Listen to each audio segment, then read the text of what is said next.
Hello, my name is Morgan Moxley. You can call me Mox. Up until the events which were set into motion some time ago, I was a member of the Farm Road Coven. Suppose I still am, even though its members, what little there are left, are scattered like dandelion seeds in the wind. I wasn't the best member of the coven. I never danced around the naked fire on a midsummer's eve. I never drank so much red wine that I fell asleep on the wooded floor and woke up covered in leaves. The magic never manifested itself in me, not in the way it did for others. That's okay. I've come to terms with it.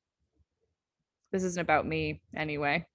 I want to tell you about Piper Hatley and how she was murdered on her wedding day.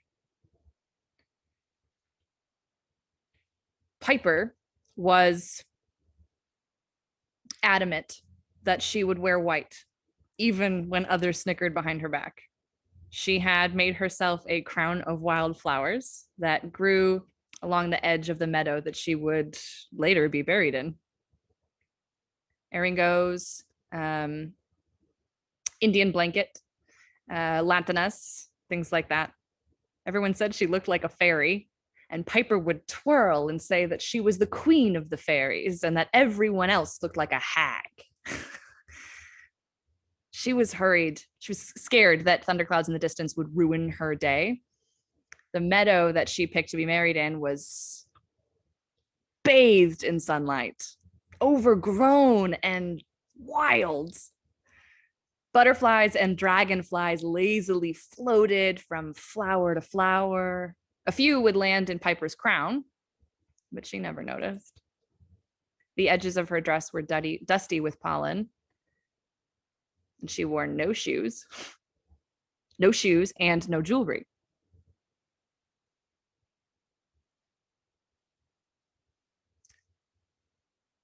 And then they were there. They had laid in the woods, in the shadows, hidden and out of sight.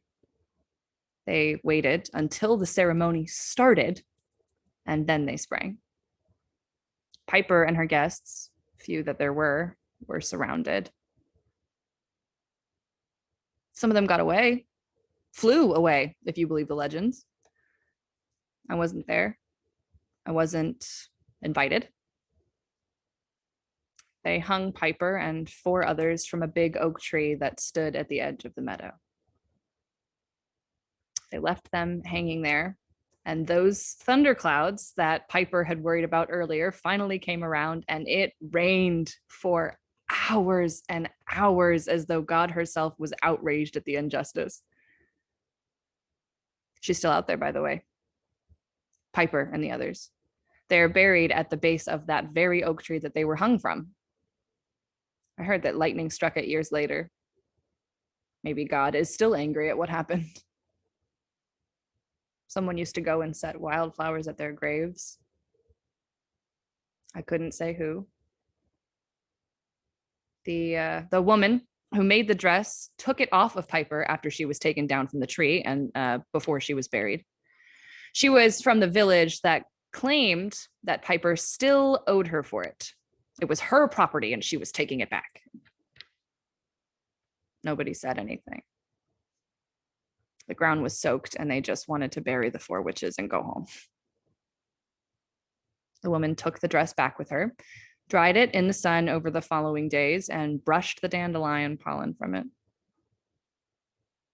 She sold it to another girl about Piper's size, not as a wedding dress, just as a spring dress, without telling her where the dress had come from or what happened to its original owner. The first time the girl put it on, she sat all day in her room just staring out a window and crying silently and constantly. When those around her asked what was wrong, she said she didn't know. She said she only felt sad, that she could think of nothing but storms and she just wanted to lie down and rest. And later that evening, these dark, like purple bruises bloomed at the base of her neck, and the girl stripped off the dress and threw it away. She felt better right away, even though the bruises lingered for some time after that. The dress changed hands many times over the next few years before ending up with me. It's dark magic, the witch who gave it to me said. I know, I replied. She asked if I could fix it. I told her I could no better fix the dress than I could fix Piper, now nothing but bone and ash, still at the base of an oak tree. She said it was cursed and that I should destroy it, which I could never do. All people see in the dark is dark magic. They don't remember Piper wearing the dress in a sunny meadow, covered in flowers and butterflies and ribbons, barefoot and about to be married and happy.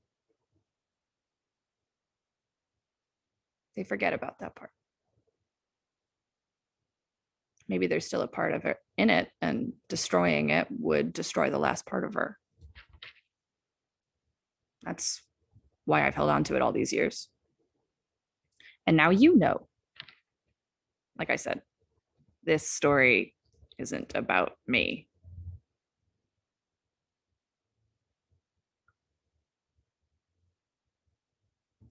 Do you like my necklace?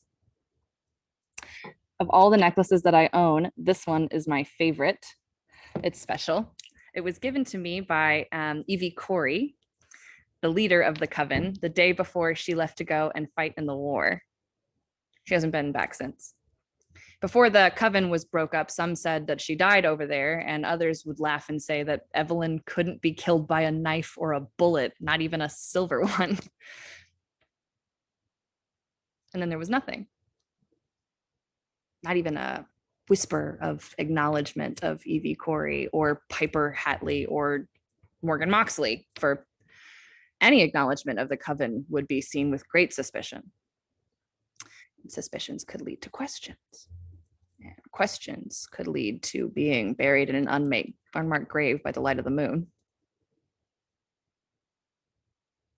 How many of the coven lie in such graves? I don't know. Nobody does. They took their secrets with them. It was the first and last time Evie spoke directly to me.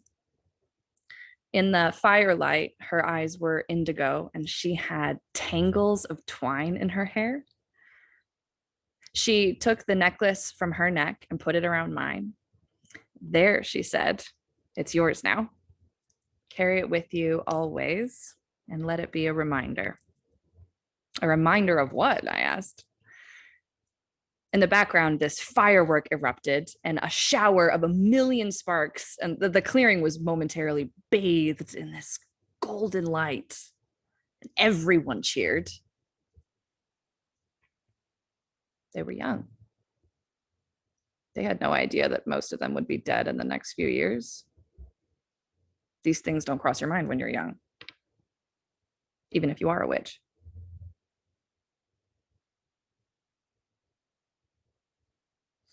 Evie said that while she was visiting New Orleans, she saw a woman that had been accused of witchcraft stoned to death in the middle of the street.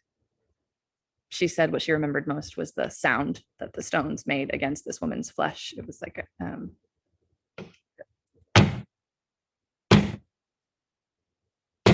like that. She said it was quick, but not painless.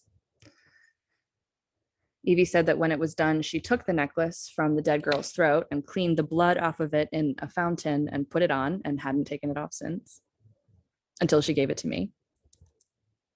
Why me? I asked her, and she said she knew I collected things and that it would be safe with me, that this knowledge was a curse and that I would not be one to shy away from such curses.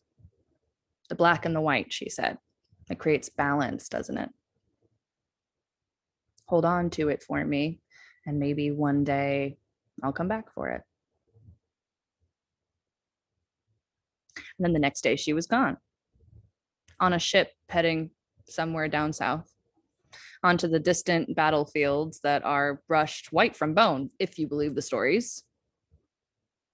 Maybe something more became over there, but here she became nothing more than a faded memory. Nothing but fragments in a forgotten clearing. I might have forgotten her myself, but I have a reminder.